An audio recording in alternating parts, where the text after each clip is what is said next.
Hola, bienvenidos a un nuevo capítulo de nuestra serie, o esta serie que he llamado Cómo crear un API Server.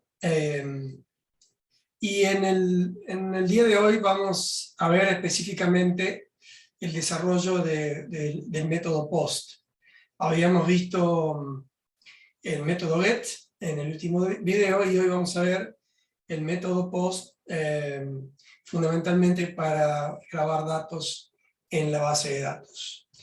Bien, ya nomás voy entonces a compartir el material.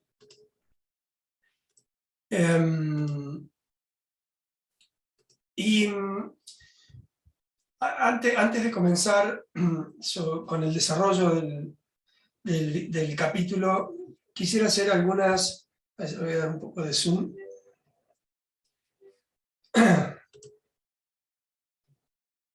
Ahí estamos, mejor. Pero decía que antes de comenzar voy a hacer algunas aclaraciones sobre comentarios que me dejaron. Y son los siguientes. Acerca del token CSRF que les había comentado que existe, digamos, que se genera en el inicio de sesión entre el navegador y un servidor web, cosa que nosotros, como les conté en videos anteriores, estamos obviando, no estamos utilizando. Pero yo les había contado que ese token lo que hacía era protegernos de cierto hackeo, y yo había utilizado una expresión o un ejemplo que era el de hombre en el medio, man in the middle, como una forma de hackear, es decir, para indicar que alguien toma nuestro control. Sin embargo, en base a una consulta que me hicieron y comentario, no es del todo correcto, digamos, esta asociación entre el caso de hombre en el medio y el uso del CSRF o Cross-Site Request Forgery. Exactamente, ¿qué hace el CSRF o Cross-Site Request Forgery?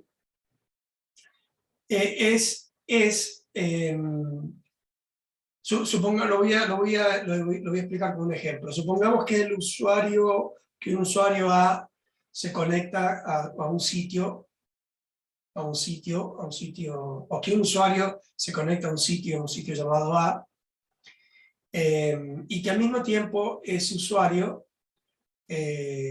mientras está conectado al sitio A, navega en un sitio llamado sitio B.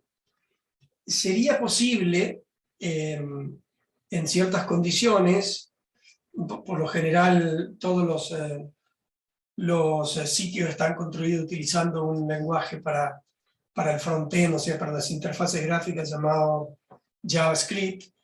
Entonces sería posible en ese caso que desde el sitio B se produzca un ataque usando la conexión que ese usuario tiene en el sitio A. Es decir, puede utilizar la conexión que el usuario tiene con el sitio A, ya que está autenticado ahí, para hacer daño y para hackear, digamos, la información que está en el sitio A desde ese sitio B. Eso es lo que se llama cross-site request, o sea, forgery de falso, de falsedad. Y entonces, ese es el caso que a través del token CSRF se evita, porque, como decía, cuando el usuario establece una sesión con el sitio A ahora, estando el token de CSRF en el medio, entonces entre ellos se establece la existencia de ese token, y la cuestión es que por más que el usuario esté en el sitio B, desde el sitio B no se va a poder utilizar esa sección existente en el sitio A, porque precisamente el sitio B desconoce ese token, y porque la particularidad de los lenguajes que se utilizan, repito, JavaScript, CSS, para todo lo que es el modelado, evitan o utilizan ese ciclo, ese token CSRF para evitar justamente que el sitio B, desde el sitio B se ingrese al sitio A utilizando una conexión ya existente de un usuario determinado. Bien, esta es la primera aclaración que quería hacer, puesto que esto que acabo de decir es un poquito más complejo que el ejemplo de un hombre en el medio, man in the middle, que se basa básicamente, es un ataque que se basa básicamente en ponerme en el medio de un usuario y mandar información hacia el destino, haciendo de cuenta que soy, o sea, tomando la identidad de ese usuario. Entonces, si bien se parecen, por eso usé la analogía, no es exactamente lo mismo. Y entonces, repito, por un comentario, hago entonces esta aclaración. El segundo punto que quiero aclarar es que a partir de este video, además con el video en nuestro canal, ustedes van a encontrar en un repositorio que al final del video voy a publicar, que es donde está el código, este código, precisamente el ejemplo. Como ya hemos progresado bastante, entonces voy a dejar este código en un repositorio para que de allí lo tomen y bueno, y lo pueden utilizar. ¿Qué es lo que voy a dejar en el repositorio? Bueno, lo que voy a dejar es exactamente las carpetas de un proyecto de Django, las carpetas que son utilizables, o sea, uno puede copiar el modelo, el módulo models, el módulo admin si se quiere, el módulo views, donde está toda la lógica, las URLs. Sin embargo, no se pueden copiar directamente el contenido de otros módulos, porque básicamente contenido que allí se genera en el momento que se crea un proyecto, y allí hay alguna información de contexto, ¿no? Que tiene que ver con el ambiente, la máquina, el sistema operativo y la versión que se tenga de Django, por ejemplo. Entonces esos directorios no tiene sentido que los pase, porque, repito, debe generarse automáticamente cuando se crea un proyecto en cada una de las computadoras, digamos, ¿no? Sí van a poder entonces copiar el contenido de los otros módulos, y esos son los que precisamente le voy a pasar.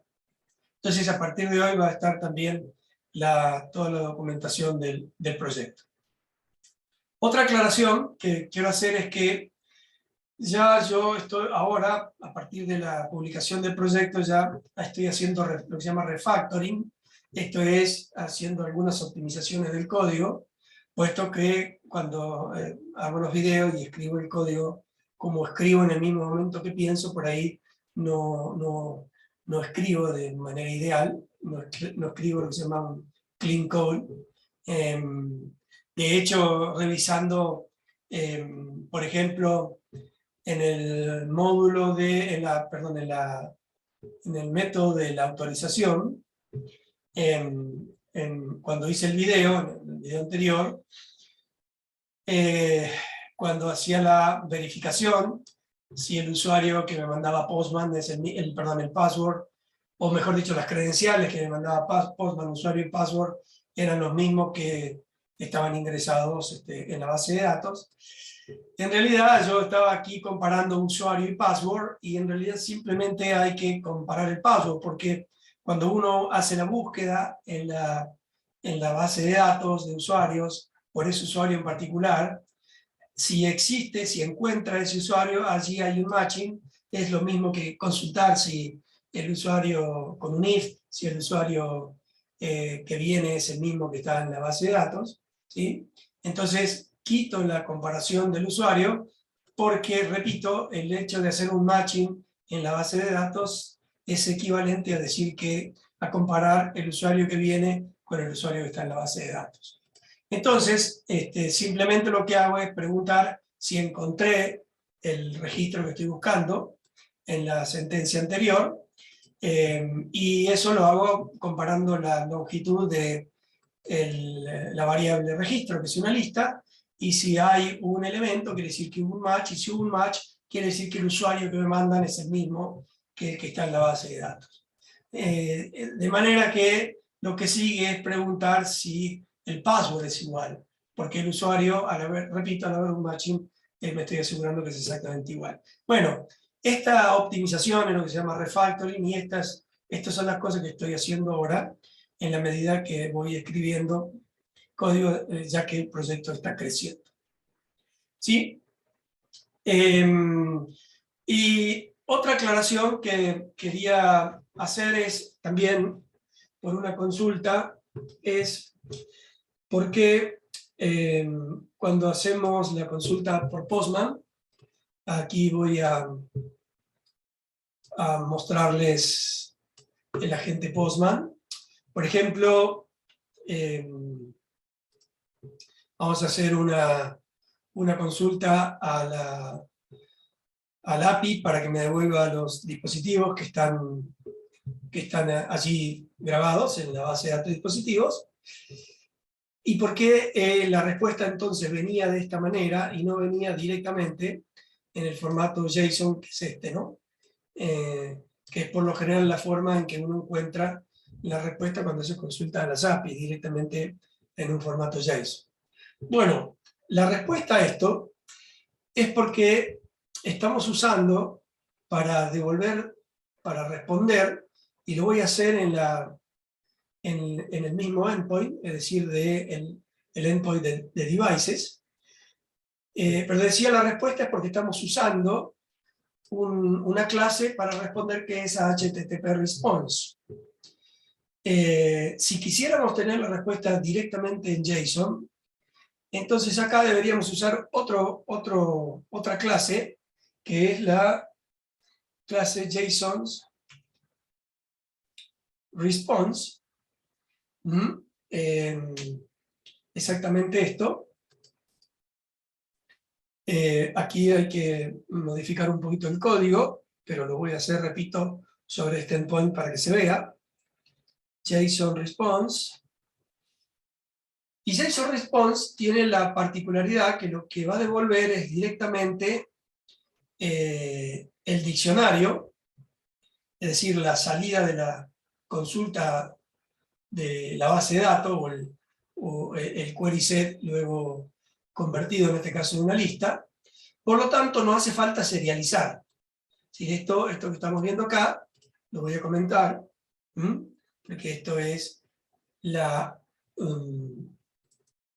acción de serializar. Recuerden que serializar es convertir en un formato transmisible o entendible por la aplicación que está enfrente, que está haciendo el requerimiento. Bueno, cuando uno utiliza la clase JSON Response, entonces lo que está haciendo esta clase es directamente poniendo eso, serializando como parte de su tarea de la respuesta, y envía eso en un formato ya comprensible al otro extremo, a la aplicación que consulta. Por lo tanto, esta sentencia no haría falta. La voy a dejar aquí comentada, después la voy a eliminar.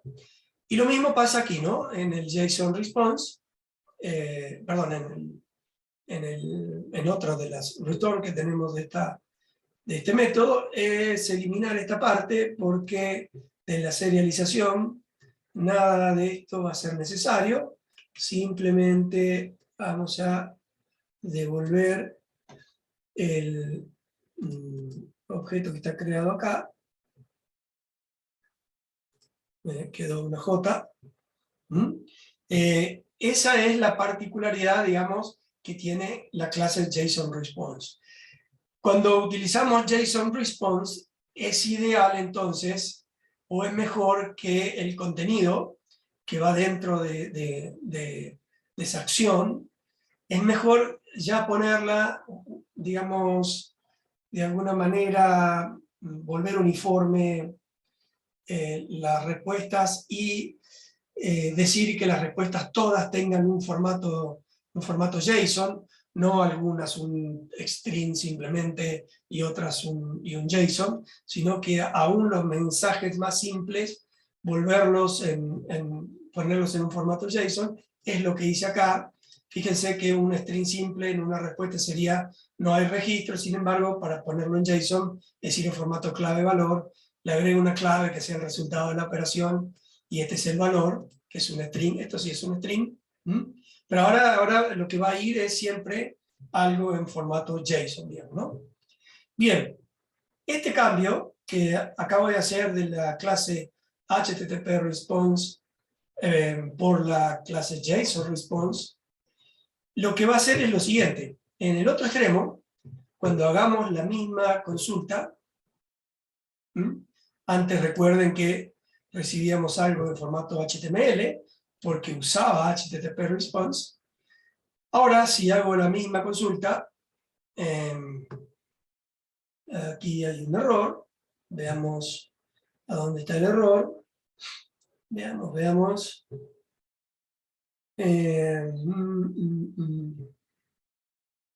A ver, esto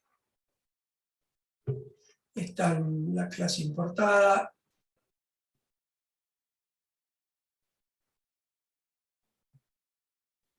Ah, perfecto. Lo que me está faltando acá es agregar un flag que se llama save, que ahora les cuento lo que hace esto. ¿Sí? Lo que hace esto, perdón,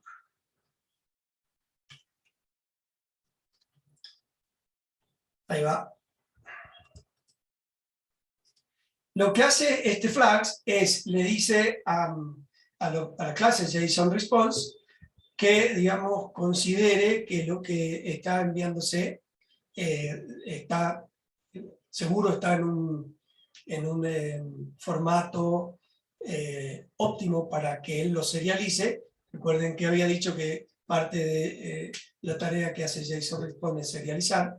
Entonces, agregando este flag, lo que hago es, le digo al JSON Response que lo que está viniendo en un formato que es apropiado para ser serializable, ¿no? Vuelvo a el ejemplo, hago el call, y ahora sí viene la respuesta directamente en un JSON, ¿no? Como pueden ver aquí, en un JSON directo, ¿no? De manera que eso es lo que deberían hacer si ustedes quieren que las respuestas a las consultas que hacen por el API vayan directamente en un formato JSON con el resto de las clases, ¿no? Tendrían que modificar todo para que en vez de HTTP Response pueda ser utilizable, digamos, se utilice JSON Response. Bien, hechas estas aclaraciones, lo que voy a hacer entonces es directamente a contarles acerca de el contenido del día de hoy, que es el método POST, básicamente para agregar datos a una base de datos. Si vemos la documentación del API, que también aquí agregué código para que quedara en formato, digamos, óptimo en el repositorio donde va a estar esto. A ver, por ejemplo, si yo voy a mostrarles, a ver, vamos a ver el sitio en nuestro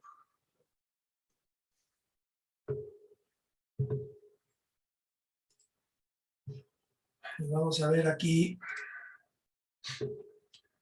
dentro de nuestro repositorio. Aquí hay un proyecto que está puesto público, y aquí ven el contenido del README, ¿no? Este contenido que ven es exactamente esto que está escrito acá en un código en formato de documento llamado Markdown. Entonces, lo que hice acá fue para que este documento pueda tener algunas cosas en la presentación como la indentación, y sea más fácil de leer, ¿no? Entonces, les decía, viendo la documentación del API, el endpoint API Devices Interfaces, que si vuelvo a Postman, yo digo devices, por device digo el dispositivo. Vamos a ver, por ejemplo, Catalyst 3300, este endpoint, es decir, que me diga cuáles son las interfaces que tiene este equipo, ¿no? Como ven, como aquí estoy utilizando HTTP Response y no JSON Response, lo tengo que convertir. Y tengo acá un detalle de cuáles son las interfaces que están asociados a este dispositivo y grabadas en la base de datos. Bueno, si yo quisiera ahora agregar información vía el API, lo que tengo que usar es el método POST. Y para poder usar el método POST, entonces hay que seguir, lo que acabo de usar es el método GET. Para usar el método POST hay que seguir la regla de construcción del método, y el método dice que lo que hay que definir es un body en el request, cosa que normalmente no sucede en un GET, porque en un GET lo que hacemos es simplemente tomamos información. En un POST que usamos, método que usamos para grabar, digamos en un endpoint, crear un objeto en un endpoint en la base de datos, entonces tengo que mandarle un body que tenga precisamente el contenido de esa base de datos. Entonces, lo que dice aquí la documentación del API es que hay que crear un body que tenga este JSON, que está formado por este conjunto de valores clave de valor, valga la redundancia, donde uno se llama type, slot port, el IP address, si es que tiene la interfaz, y el status de la interfaz en up o en down, siendo U lo que hay que ingresar o D, digamos, ¿no? Este es el formato, entonces, una cosa simple, pero este es el formato del body que tenemos que escribir para usar POST en nuestro API. Bueno, ahora vemos el código, y el código que hace eso es que está aquí, que les voy a contar ahora, digamos, ¿no? Lo primero que hago es verifico que el método que está viniendo es un POST. Luego mando a chequear la autorización, decir usuario y pago que están viniendo de la aplicación, en este caso Postman. Si la autorización es exitosa, lo que tengo que hacer acá es empezar a,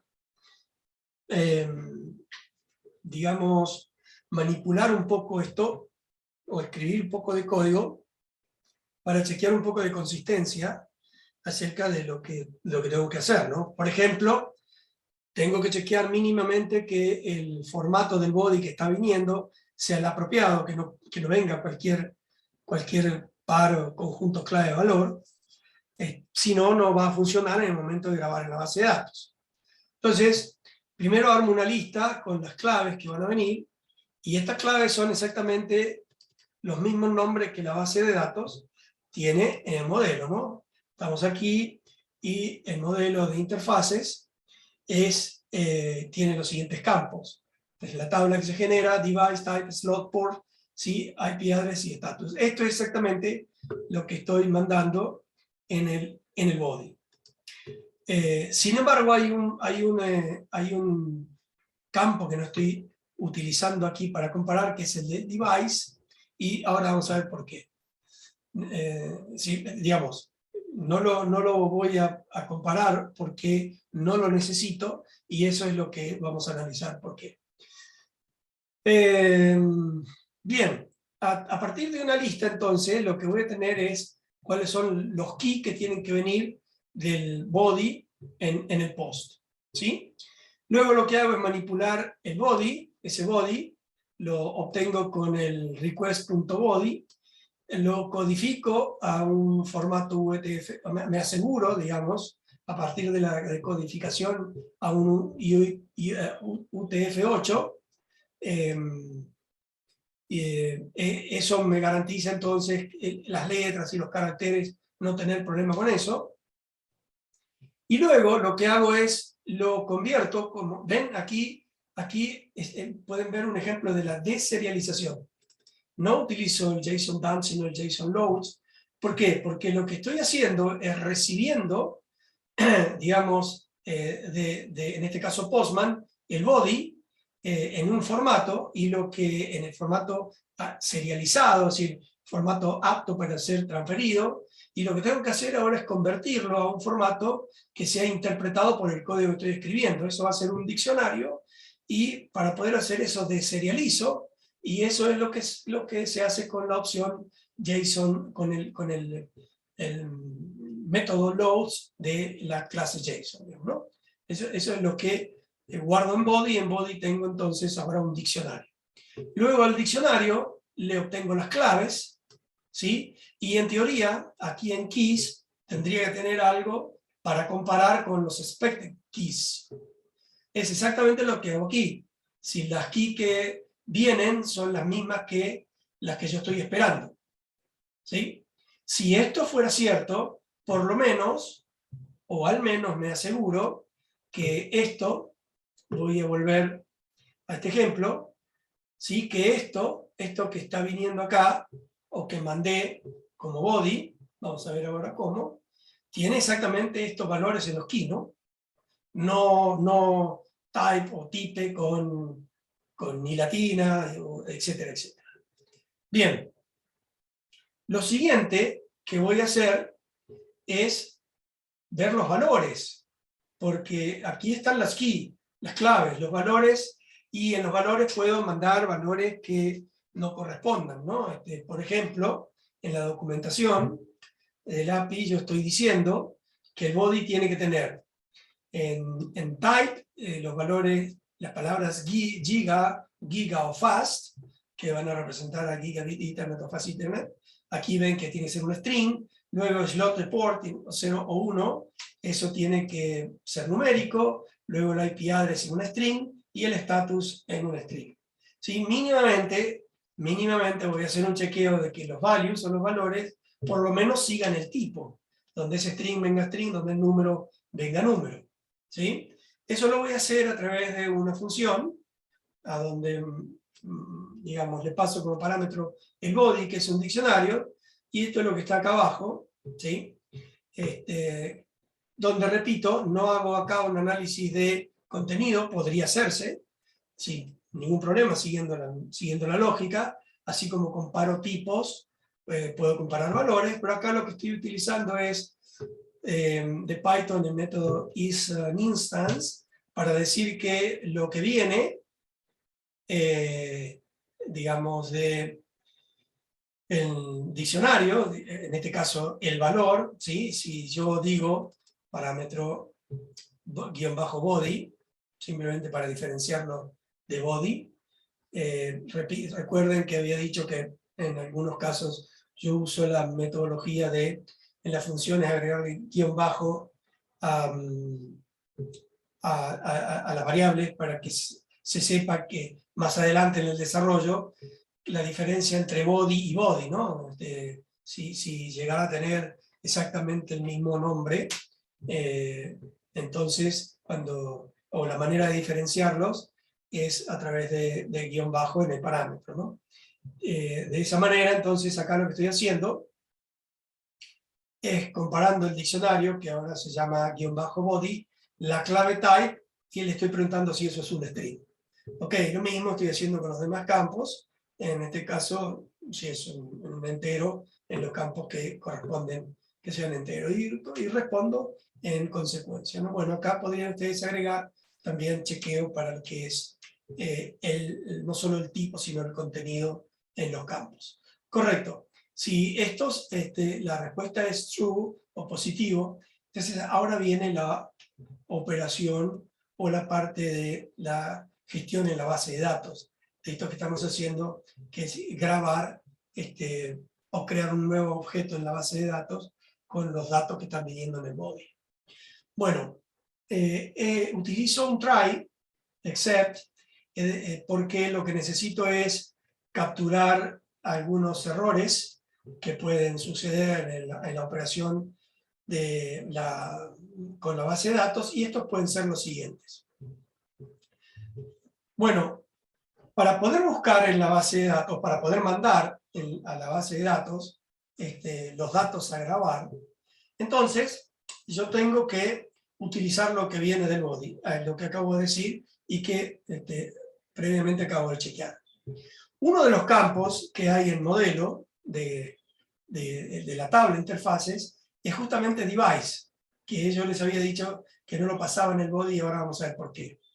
Ahora, en este caso, a device yo lo definí como un foreign key, y esto quiere decir que este campo lo que va a tener es una instancia de un campo de otra clase, y en este caso es de la clase devices, ¿sí? Porque lo que yo hago aquí es establecer una relación entre el campo device de la tabla de interfaces y el campo que va a ser name, porque es el que estoy aquí mostrando o declarando,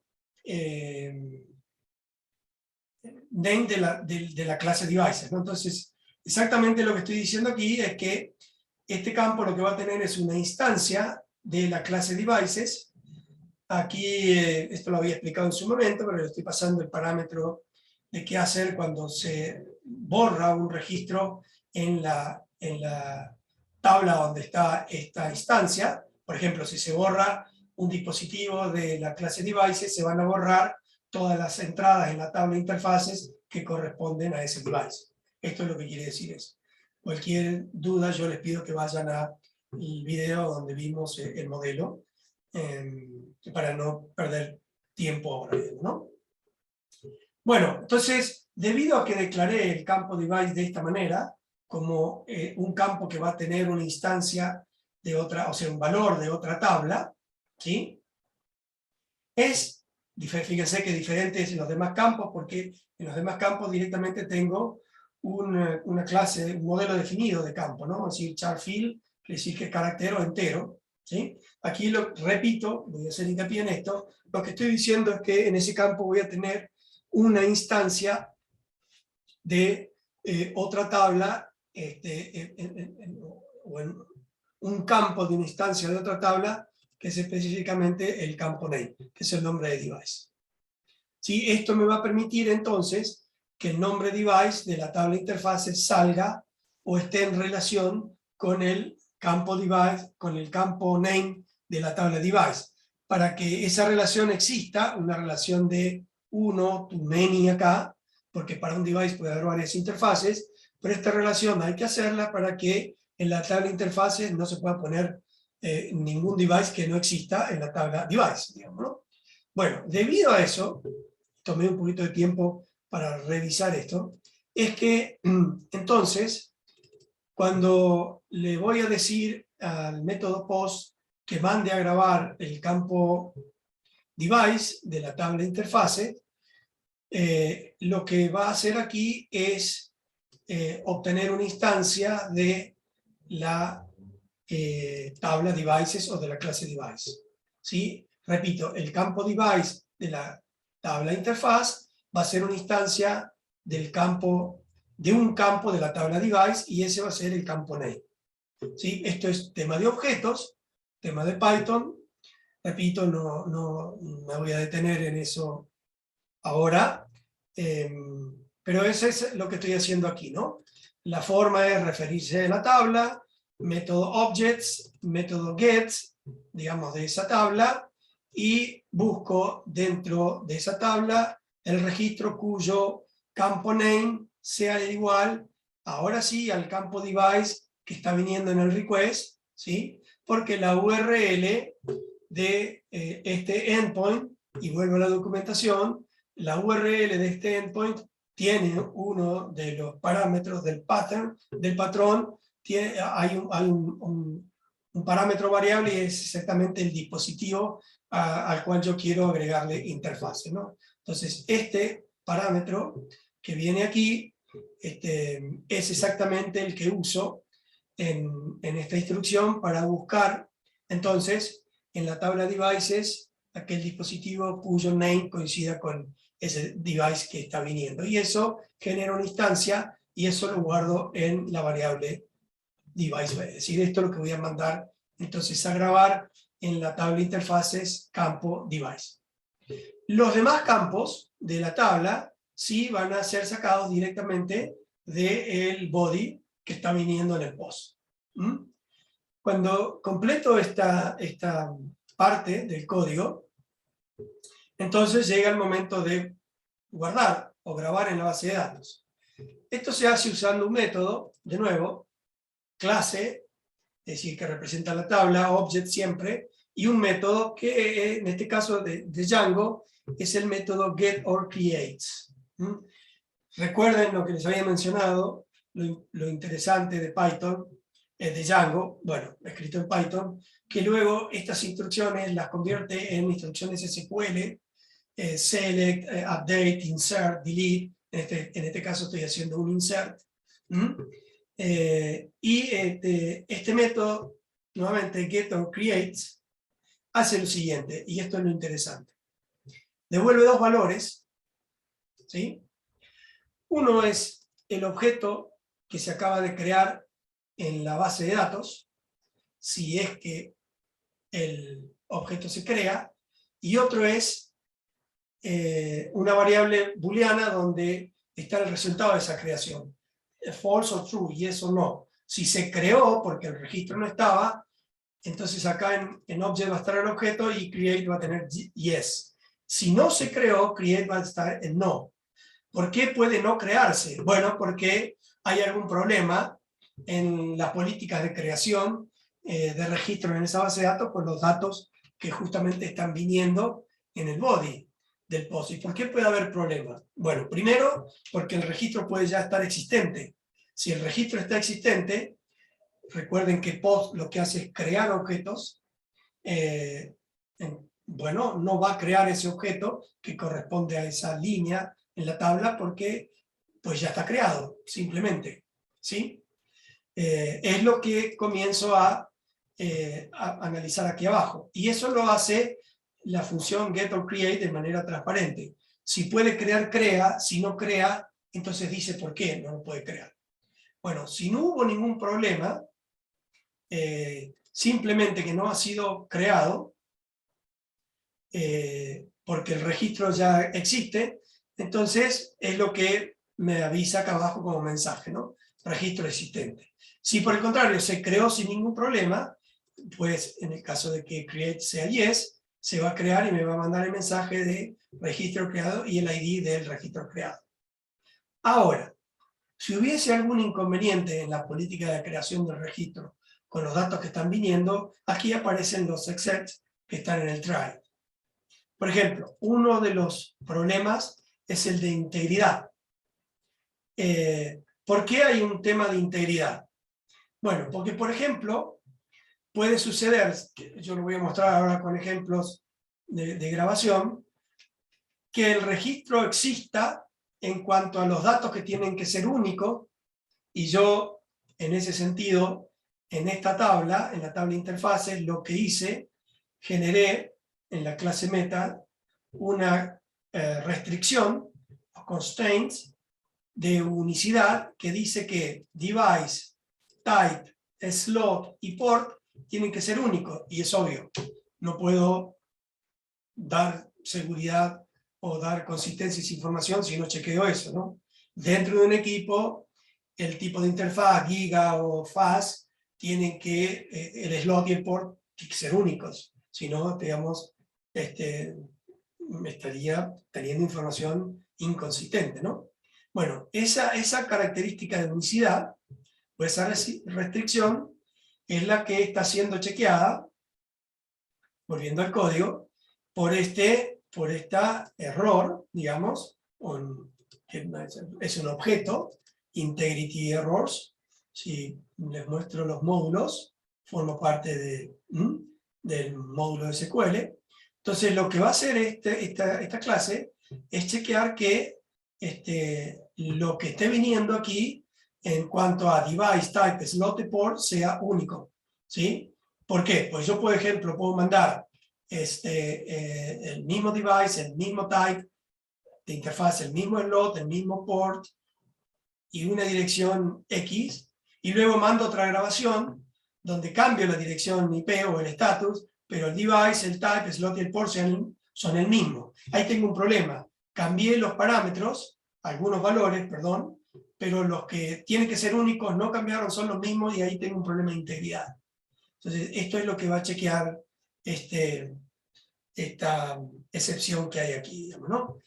Si estoy mandando a grabar algún registro cuyos valores, que tienen que ser únicos, se repiten, entonces él va a considerar que el registro ya existe, por más que esté cambiando los valores que no necesitan ser únicos, digamos, ¿no? Ahí él lo que estaría haciendo es una modificación de ese registro, y eso no se hace con el método POST, ¿sí?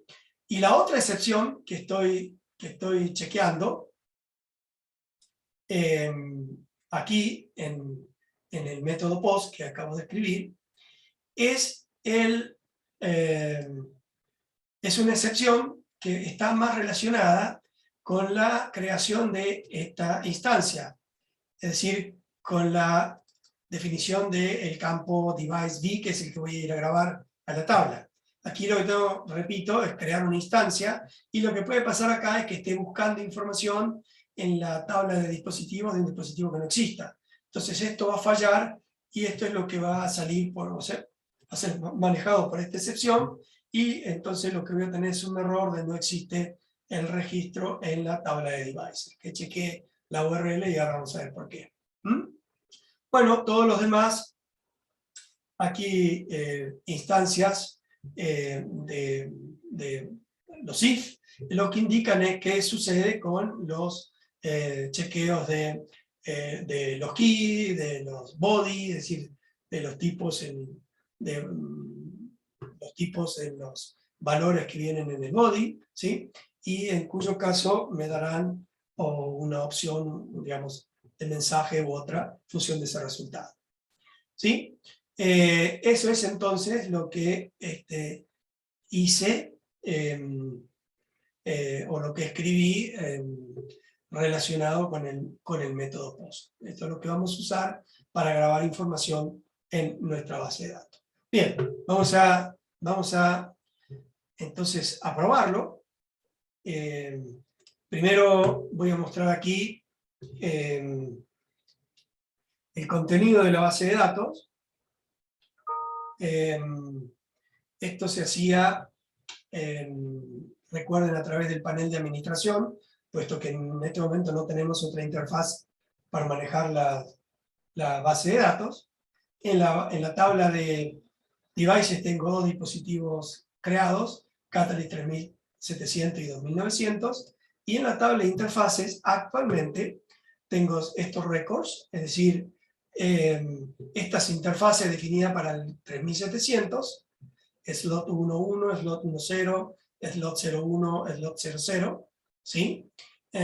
Su dirección IP y su estatus, y tengo un solo registro para el Catalyst 2900, simplemente para que lo vean acá.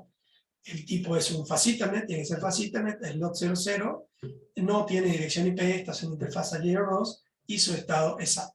Ok, vamos a agregarle información a esta base de datos usando entonces nuestro método POST. Para eso utilizo Postman. Lo que tengo que hacer acá es usar el verbo POST, ¿sí? Lo que voy a hacer aquí es decirle que esto va en el 2900, ¿sí? Este es el endpoint, ¿correcto? Este es el endpoint que está exactamente aquí en la documentación del API. Así tengo que escribirme endpoint, pero el verbo tiene que ser post, no tiene que ser get. Y aquí entonces es donde debo escribir un body. Aquí hay simplemente un ejemplo. El body se escribe en JSON, digamos bajo el flag raw, pero en formato JSON. Y aquí tengo un botón, digamos, que me va a permitir hacer algunas correcciones. Si esto, ¿sí? Lo escribí así, me lo acomoden en la forma correcta. ¿Y qué voy a hacer? Bueno, le voy a mandar la info, en este caso fast, le voy a poner, no sé qué slot tenía, bueno, creo que era el 00.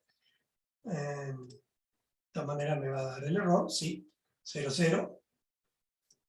Lo voy a poner en el 10, no va a ir en dirección IP, según la documentación, esto tiene que ir en none cuando no hay dirección IP, perdón, ¿sí?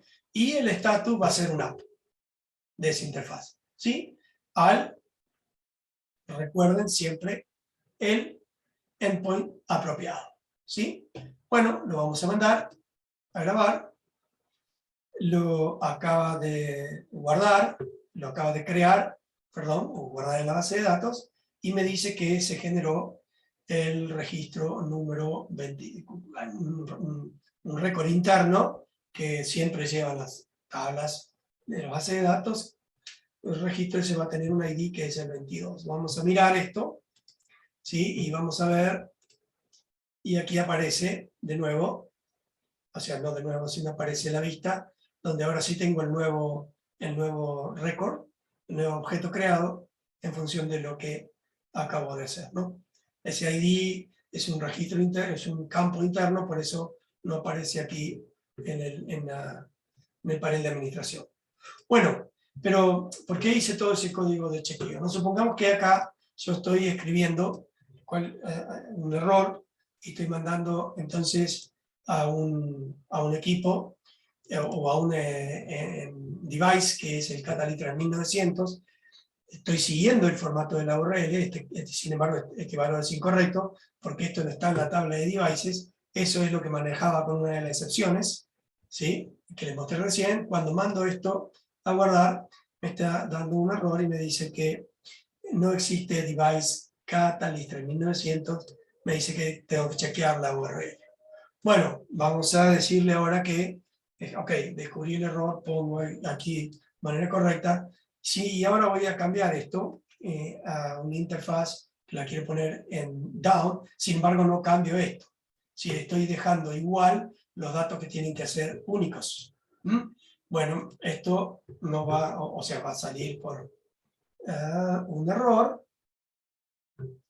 ¿Qué pasó aquí? A ver, 1900 integrity errors. Eso es lo que me dio. Ok. Acá lo que está faltando es a ver, from Django.core.util a ver, core,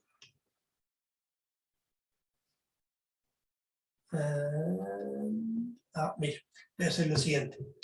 Para eso están los repositorios. Voy a venir a mi repositorio, ¿sí? Voy a ver dentro de el módulo views, así es como está ahora. El integrity errors está de módulo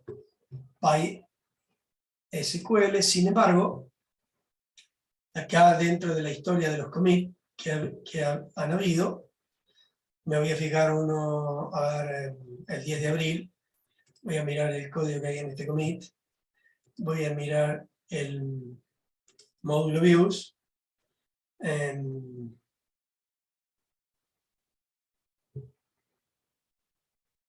ok, este es muy viejo, no estaba todavía implementado. Vamos a ver uno más nuevo.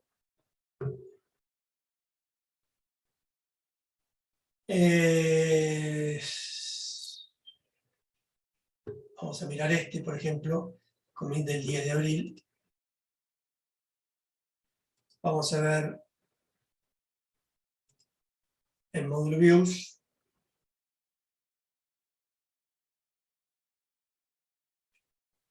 A ver. Aquí tampoco está el post. Déjenme ver. Ok. El 11 de abril, ayer, vamos a ver nuevamente el módulo views. Aquí está. Esta es la instrucción que me falta. ¿Ven? Para qué se usa, entre otras cosas, el repositorio, ¿no? Vengo aquí, es sobre DB, creo que acá se llama utils imports.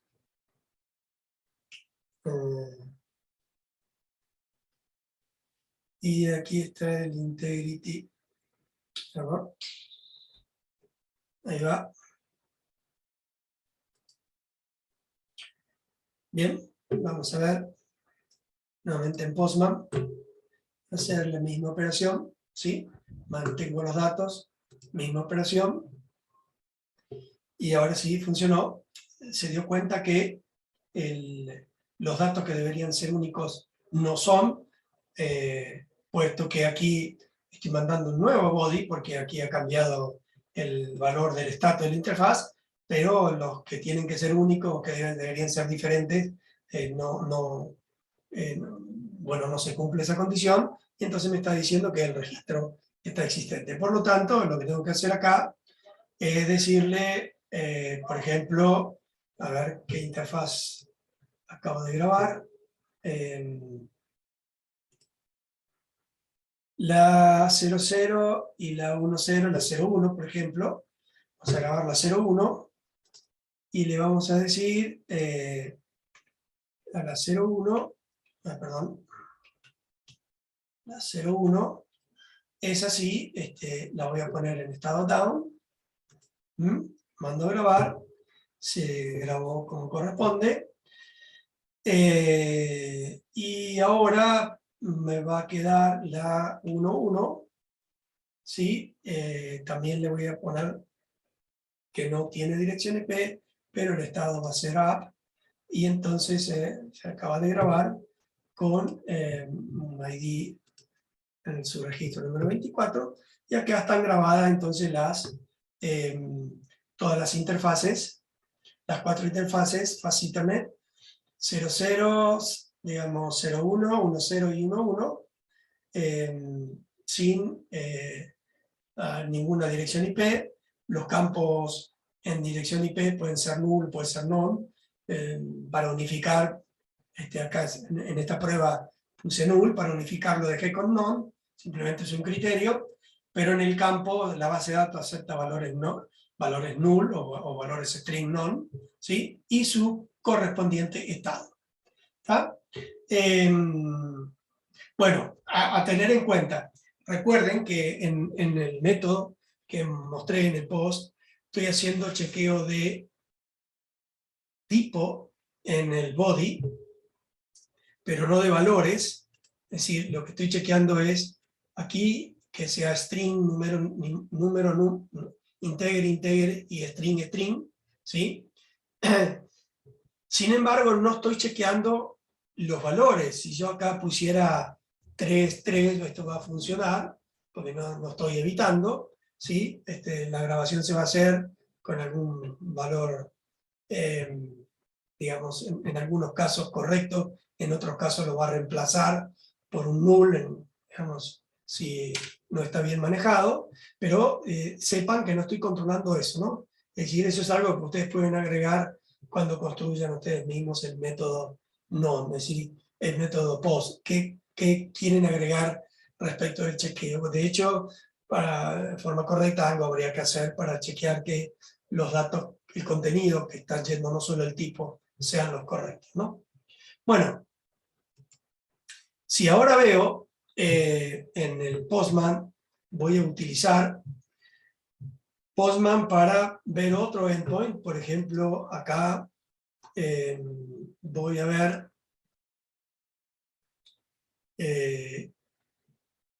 el otro endpoint, que es en las interfaces y su estado, o las interfaces por estado, digamos, ¿no? Según estado.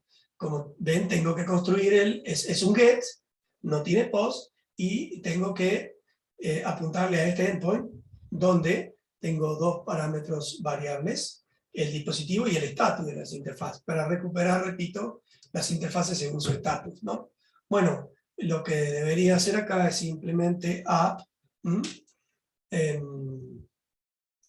Sin embargo, esto va a ir un get, y entonces ahora me debería decir, ok, me dijo que, a ver, Cataly 2900, interfaz, perdón, es U, no app, U, recuerden, y entonces acá lo que veo es el resultado de las interfaces de este equipo de 2900 con su estado app. ¿Ven? Acá hay un ejemplo de lo que se produce cuando no chequeo el valor que hay en el campo. Sí el tipo, ¿no?